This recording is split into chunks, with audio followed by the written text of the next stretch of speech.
MIKAELA rubs the back of her neck as she prepares to tell a story. Her face is warm, her throat is tight, and her legs feel like mush. She talks to herself under her breath. Get a grip. Get a grip. But she can't get a grip. Every breath a struggle. Every movement a jab in the gut. Her heart drums in her ears. Her brain perceives a threat, and her adrenal glands release a sudden surge of hormones. Adrenaline, cortisol. The drum beats faster as terror paralyzes her. But this fear isn't physical. She isn't afraid of being burned alive or thrown off a cliff or dropped in a dark pit of writhing vipers. What she dreads is standing on stage in front of strangers and telling them a story. Ask people their greatest fear, and the same one always sits at the top of the list. Public speaking. Why would that be? What makes embarrassment so much more terrifying than dismemberment? Storytelling is as old as human history, and MIKAELA knows it's embedded in her DNA. It's how she makes sense of the world, how she makes sense of herself, how she connects with others and communicates her truth. Finding that connection is MIKAELA's addiction. She could write her stories to be read, or just let someone else tell them. But MIKAELA knows she needs more, much more. She needs the fear, the adrenaline, the fight or flight feeling. But most of all, she needs that visceral connection with her audience. So they see what she sees, believes what she believes, feels what she feels. Every eye watching her, hanging on her every word. Thursdays is open mic night at Moonstone. She told all her friends to come, and she doesn't want to let them down. She doesn't want to let herself down. MIKAELA sits at her kitchen table and tries to write, but nothing's good enough. Every idea seems vapid, dull, stupid. Everything she can think of has already been done. She wants to tap into people's deepest fears, transport them to another reality, hypnotize them, hold them spellbound. And for that, she needs a good story, an amazing story. Something that hooks, something that raises questions the audience needs answered. Because standing up in front of her friends is one thing, but strangers is quite another. Her stomach lurches. She feels nauseous. She wants to purge her angst and that piece of banana bread she had with lunch. She loves coffee, but all that caffeine isn't helping her anxiety. Why would anyone want to listen to her? What does she have to say that anyone would want to hear? That's why her story has to be perfect. Surprising. Terrifying. Visceral. Shocking. Flawless. Original. And none of her ideas seem good enough. Not one. MIKAELA lets the last patron saunter out of the Moonstone and locks the door. She washes all the mugs and trays and scoops, cleans and turns off the espresso machine, wipes out the fridge, sweeps the floor. She works until she exhausts herself before she sits down to write. The fear seizes her almost immediately. Sweat beads on her forehead, drips down her nose, lands on the yellow legal pad, smearing the ink. It's not failure that terrifies her. It's exile. Banishment. Being driven from the tribe. Isolated. Alone. Alone. She arrived at a new school in 2nd grade and didn't know a soul. She sat alone at lunch and tried to eat her tuna sandwich, but she couldn't swallow a bite. She had no appetite, just a lump in her throat. She still remembers that loneliness in her bones. That aloneness is more terrifying than dying. It's primal. She tried telling a story at the Moonstone before, and it didn't go as planned. She decided to memorize the story so she wouldn't have to keep glancing down at her paper. But one look at the audience, and she couldn't remember the first word. She froze and stood there like an idiot. 10 seconds felt like 10 minutes, and finally she just walked away.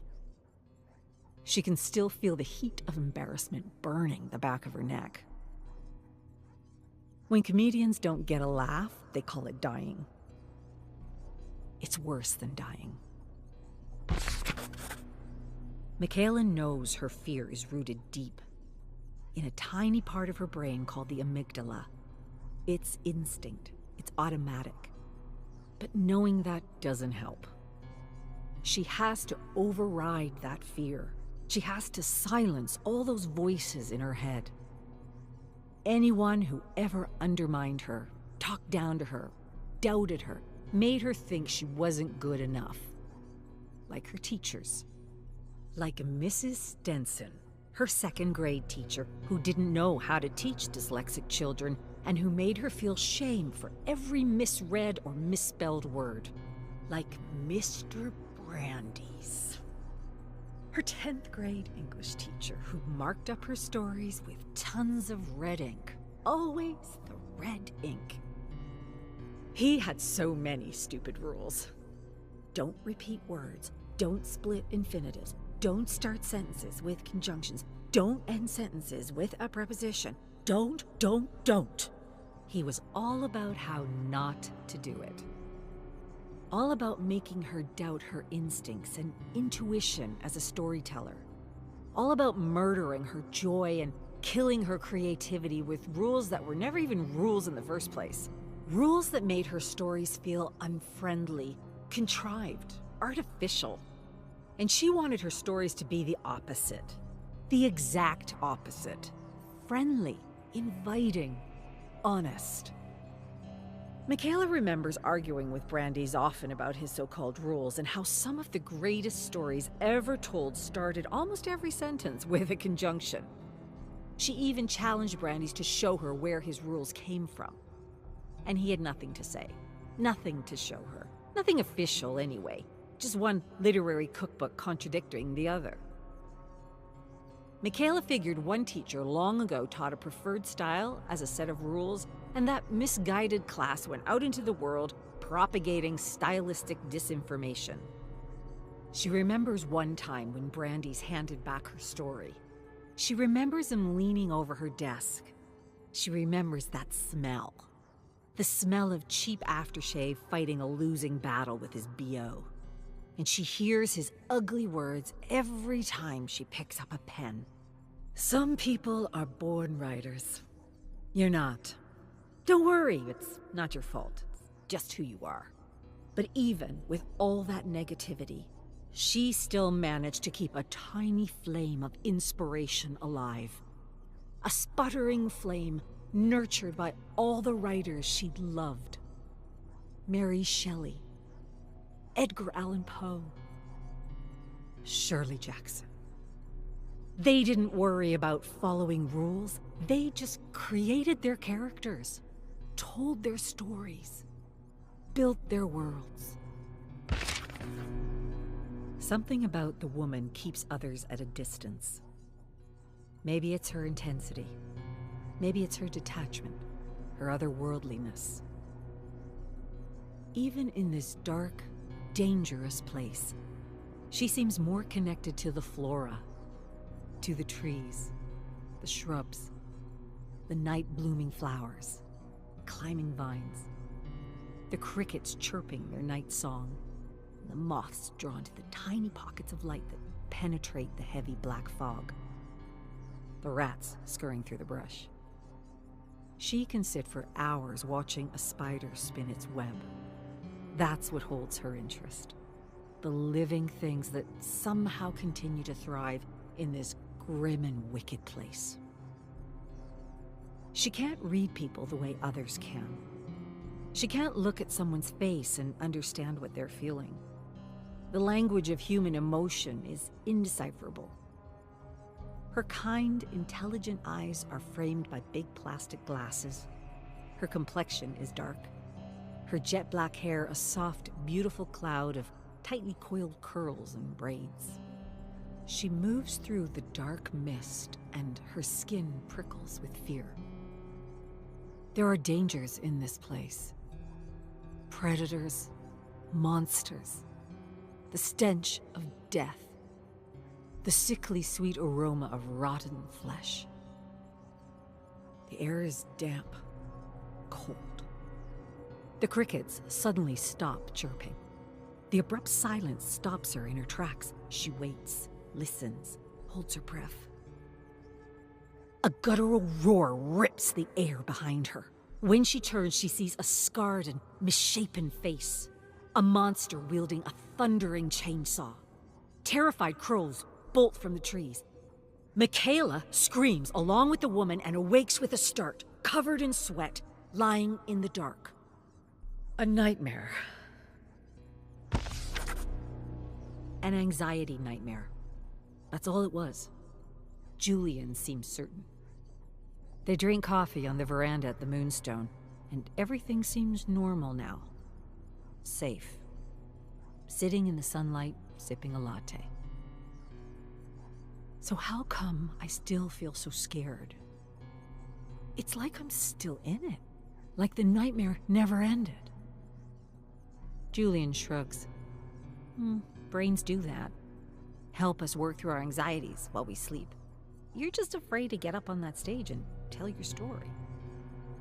MIKAELA sips her coffee, shakes her head. I don't even have a story. Julian squeezes her hand. You're making it harder than it has to be. He scrapes back his chair, stands. You know what you need? You need to know real fear. Bone-chilling, jaw-clenching, gut-wrenching terror. Julian is such an idiot sometimes. What do you suggest? The quarry. But you know I don't like heights.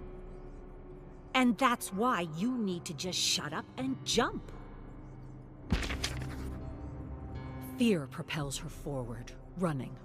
Her powerful legs pounding as she hurls herself deeper into the dark woods.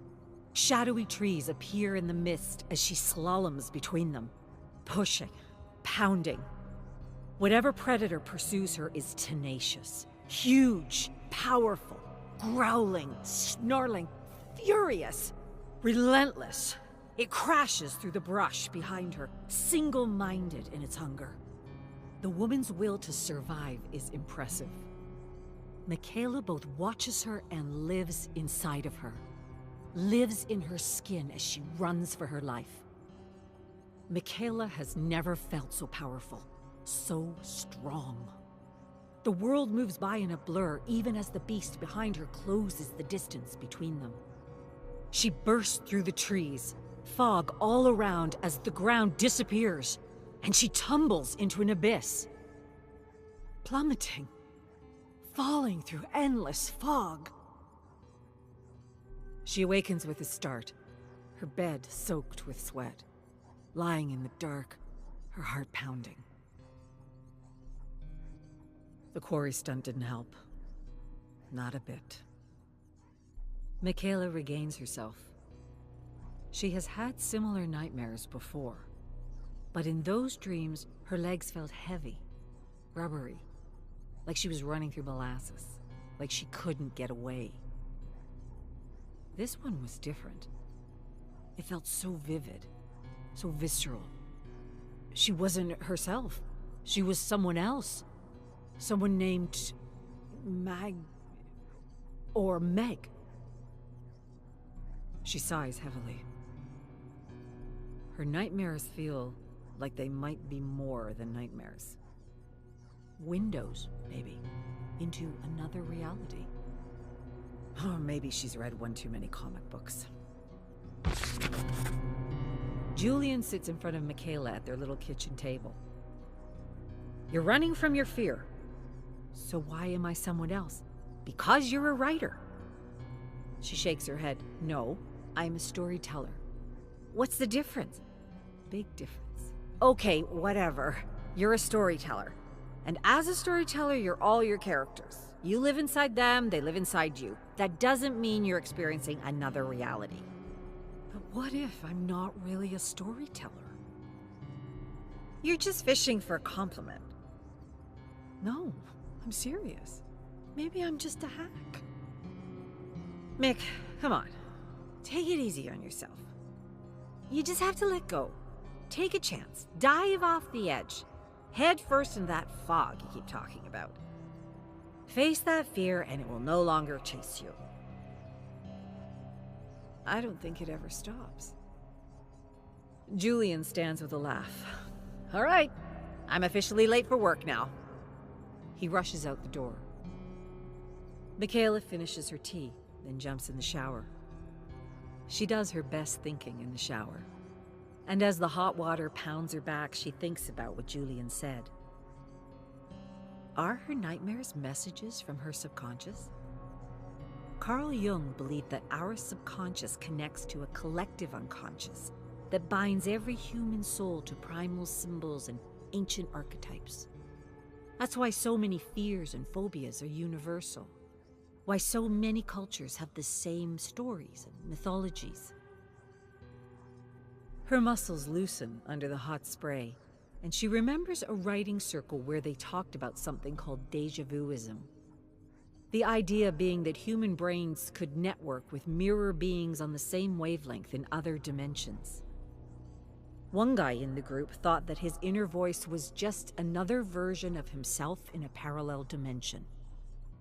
Others in the circle laughed. She didn't. She even shared one of her stories based on a recurring nightmare. The hot water loses its heat, and MIKAELA suddenly turns it off, just as she's struck by an epiphany.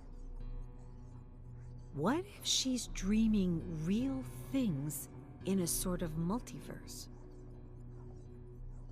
What if this world made of nightmares is not a plane of existence separate from the daily reality we all experience? What if it's just one of many realities all existing at the same time? And if there are indeed multiple realities, it occurs to her that every story she creates while asleep or awake might simply be a glimpse into another plane of existence. MIKAELA shivers with excitement. Maybe all the stories already exist, and are just waiting for her to discover them. Maybe writing should be less about torturing and judging herself, and more about opening herself up to the possibilities within the Garden of Infinity. MIKAELA goes to sleep eagerly, not fearfully. She's chasing her nightmares now, excited to slip inside of them, thrilled to experience another reality in the infinitude of the multiverse. A dark castle courtyard. Skewered corpses surround a sobbing man. He's on his knees in the dirt as a black fog pulls back, revealing even more bloody corpses. He screams a name. The screaming man doesn't wear medieval garb. He wears jeans, a black t-shirt, running shoes. MIKAELA sees others now. Some wear headphones and carry clipboards. The stonework is actually painted wood. The ramparts are cardboard.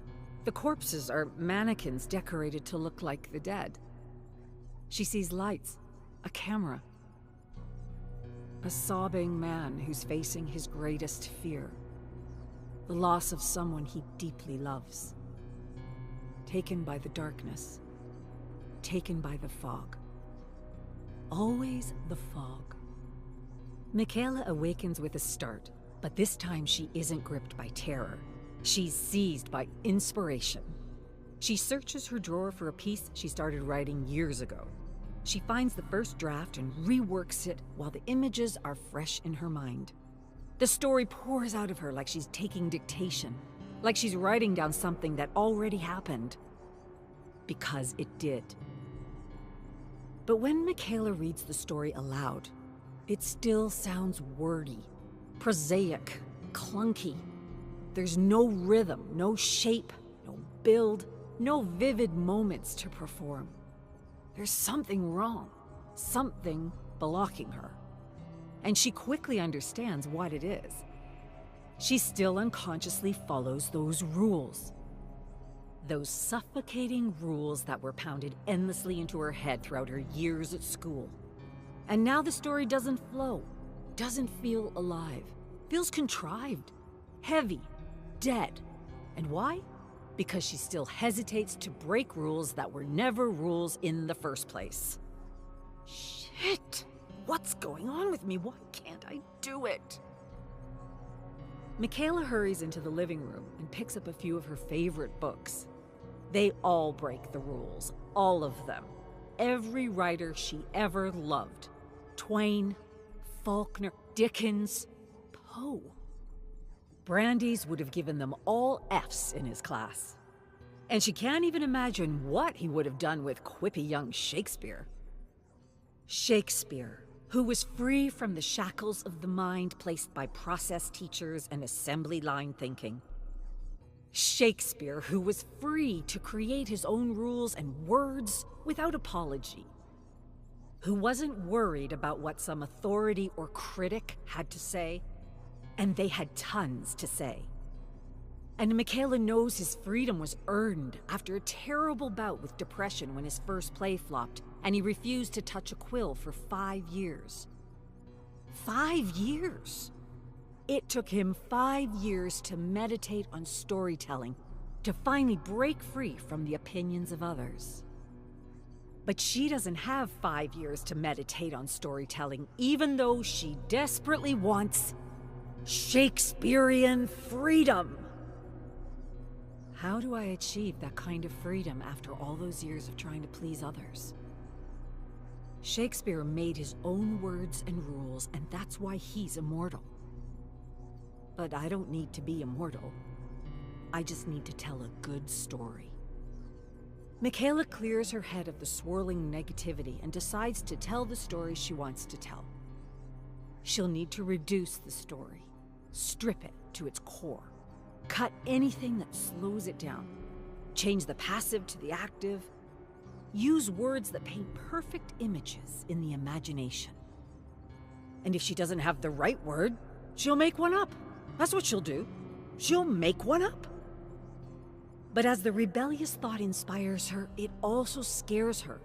Scares the hell out of her because she was taught to idolize final results instead of the struggle, the search, and the climactic fight every artist must go through to be free. To be truly free. The shackles are still there. She feels them dragging her down, but they're not as heavy as they used to be. And though she may not possess Shakespearean freedom yet, she can fake it. For now. And now, she rises to her feet and paces the living room as she recites the first draft of her story. She finds places for dramatic pauses, places to add a gesture, places to speed up, places to shock the audience into gasping or screaming. She won't just play to them, she'll play with them. And she won't just tell the story, she'll live the story, so the audience lives it with her. The moonstone is dead quiet and packed to the rafters. MIKAELA's written and rewritten, polished and burnished, practiced alone and in front of her friends, honed every word, every moment, every movement, every breath.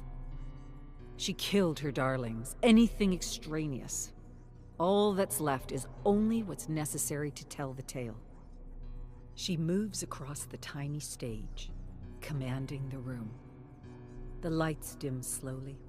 She waits until the audience goes quiet. Then she clears her throat and begins.